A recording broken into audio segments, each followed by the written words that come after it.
I am just so excited for this conversation. Kind of out of the blue. Wasn't sure if this would be able to happen, but I am very pleased to be joined on our VIP line by Howard Schultz, the man you know who made Starbucks what it is and who may one day be president of the United States. Howard, first of all, thanks for calling in and welcome to Colorado. Thank you very much. It's great to be here. Thank you. I hope you don't mind that I'm drinking tea today.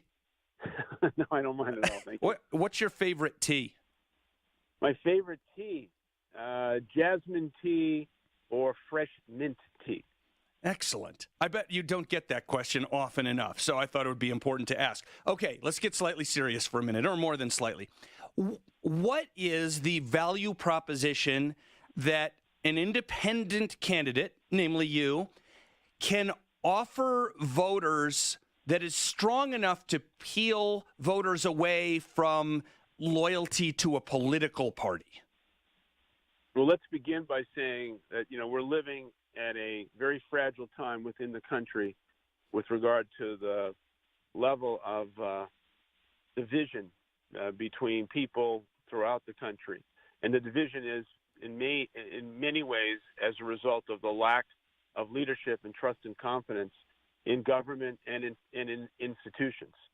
And what I strongly believe is that the two-party system has let the American people down, is broken, and not serving the American people. And I also believe, after 7 weeks of traveling the country, that a vast majority of Americans agree with me, but have not had an opportunity to demonstrate, because there has not been a legitimate choice. There is a path to 270 for an independent centrist, because both parties are not trusted and both parties are steeped in their own ideology. If I run for president and am fortunate enough to win, what I would offer the American people is a deep sense of trust, of honesty, and a level of leadership that they could count on. And in transforming the government from day one, would bring to the halls of Washington a cabinet that would be the most diverse cabinet in the history of the country, would have more women on the cabinet than in the history of the country, and demonstrate a level of bipartisanship from the very beginning. And I think what's missing every single day, unfortunately, is a demonstration of Washington's inability to solve real problems for the American people. We're sitting with $22 trillion of debt. We got a broken education system, a broken healthcare system. I mean, at some point, someone's got to stand up and say, we're on the clock. This is not effective, and we need to reimagine how we're going to do things. The last thing I'd say is, if I go to Washington, I'm not going there as an enemy of either party. I'm going there with a recognition of working with both parties, because they do have good ideas on both sides, but they're unwilling to work together. I would bring the country together. And also, I have a long history, don't forget, of the last 40 years of building a global enterprise that has demonstrated an ability to not only have financial success, but free college education, ownership for everybody, free health care 20 years before the Affordable Care Act. So the humanity of how I see the world is something that I would bring to the Oval Office. So I picture you, and please tell me if I'm wrong, I think of you in a political sense as a moderate liberal versus, let's say, a moderate conservative. I don't think anybody's going to call you an extremist anywhere, but I picture you as a moderate liberal. Is that fair or not? I don't think it's fair, because I look at the national debt of $22 trillion and $500 billion of interest expense, and I look at the structural problems we have. I look at the 21% tax cut that President Trump gave corporations. I don't agree with any of that. And this is not a question of putting a label on who I am or how I would govern. What I want to do is I want to make the American people proud, and I want to make the American people trust the government. And we need significant changes in our economic system to do that, to tackle the issue of inequality. But it starts with the right kind of leadership. And so it's not a question of me being a liberal or a conservative. I would run as an American who's deeply concerned about doing everything I can to elevate American families who feel as if the American dream and the promise of the country is no longer accessible to them.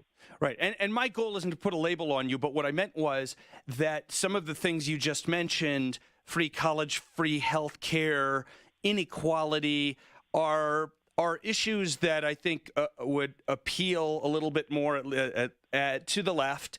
And I don't mean, again, these days you start using these words and everyone just goes to the fringes. I don't mean it like that. There are just millions and millions of basically moderate people in the United States. But I still think those, right, so I still think those kind of things would appeal to just, people who are moderate but slightly more left-leaning. And it leads to the question that I'm sure you get every single day, which is, how could you imagine going forward in a way that makes it very likely that you will win rather than being the reason that Donald Trump wins?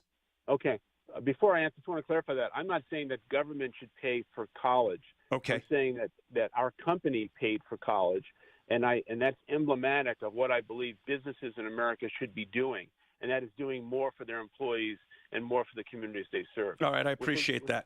With regard to the path to 270, what I strongly believe is that there's a false narrative that has been established by the Democrats that I would be a spoiler in this race. Mm-hmm. The spoiler in this race will be the Democratic Socialist that gets the nomination. But what we believe is that there will be millions of lifelong Republicans who do not want to reelect Donald Trump just on the basis of character and morality. And if I'm in the race between a Bernie Sanders or Elizabeth Warren or Kamala Harris or Beto O'Rourke and President Trump, the spoiler will not be me. And I have a significant opportunity to win. If you take the state of Texas as an example, the state of Florida, these are the two states that if President Trump lost, he cannot get to 270. If I enter the race, there's a very good chance I could win those states. I think you'd have as good a path as any other independent candidate that I can think of, not just now, but any time in recent history or maybe ever.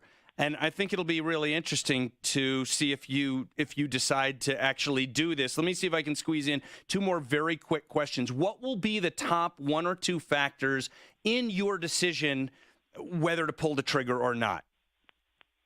I hope to make a decision by late spring, early summer. This is a very personal decision with my family and I. We've been traveling the country. I'm closer to making that decision.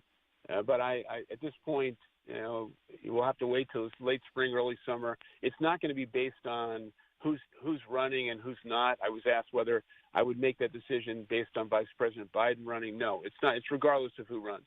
It's my love of the country and my strong feeling about whether or not I'm the person who could really significantly change things.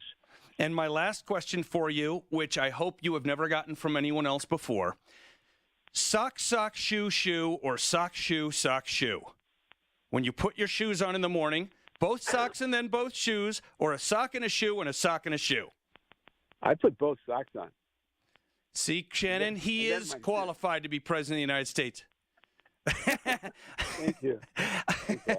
Howard Schultz, thank you so much. I wish you lots of luck. And whether or not you decide to run, I appreciate what you're bringing to the national conversation. Thanks again for being with us this morning. Thank you. Thank you. All right. Bye.